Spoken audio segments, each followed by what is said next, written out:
Good evening दोस्तों। आज हम बात करेंगे 2025 रूस और यूक्रेन युद्ध एक नए और खतरनाक मोड़ पे पहुंच चुका है। रूस ने पूरी यूक्रेन पर फिर से आक्रामक कार्रवाई शुरू कर दी है।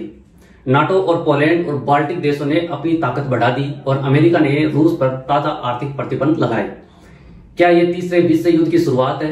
आज के इस वीडियो में हम आपको बताएंगे इस युद्ध के पीछे का सच, एक नई अपडेट और अंतर्राष्ट्रीय प्रतिक्रिया और इसका दुनिया पर क्या असर पड़ सकता है। अब देखते हैं।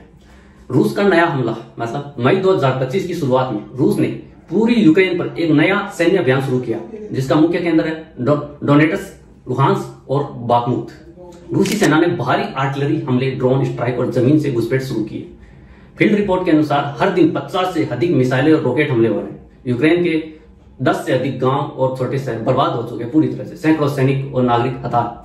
अनुमानित आंकड़े, रूस ने 9,000 सैनिक हताहत, 130 टैंक नष्ट हो चुके। यूक्रेन के 6,000 सैनिक और 90 टैंक क्षतिग्रस्त है। ग्राउंड से आई तस्वीरें इस युद्ध की भयावहता को बयां करती है।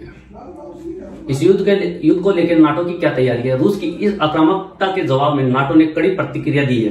पोलैंड, लिथुआनिया और एस्टोनिया में 50,000 से ज्यादा नाटो सैनिक तैनात किए गए।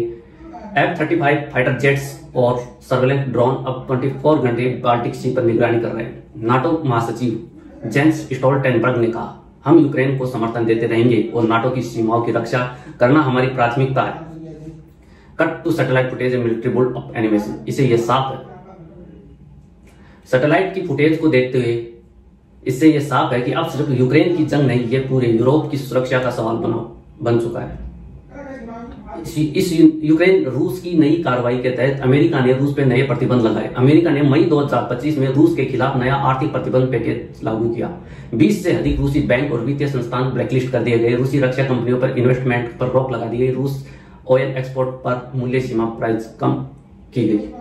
इसका क्या असर हुआ? रूसी रूबल डॉलर के मुकाबले 15% गिरा। मॉस्को स्टॉक एक्सचेंज में 20% की गिरावट आई। विदेशी कंपनियों ने रूस से व्यापार समेटना शुरू कर दिया। यह आर्थिक दबाव रूस की जंग जारी रखने की क्षमता को कमजोर कर सकता है या उससे और ज्यादा आक्रामक बना सकता है। इस युद्ध में यूक्रेन को मिल रही मदद, यूक्रेन अकेला नहीं है, नाटो और पश्चिमी देशों से उसे लगातार मदद मिल रही है। अमेरिका हथियार, ड्रोन, एयर डिफेंस $15 अरब और जर्मनी ने लेपर्ड टैंक ट्रेनिंग $5 अरब और यूके मिसाइल तकनीकी सहायता और $3 अरब की सहायता दी है। इस मदद से यूक्रेन ने कई रूसी हमलों को रोका, लेकिन क्या यह पर्याप्त है? क्या यह तीसरे विश्व युद्ध निकट आ रहा है?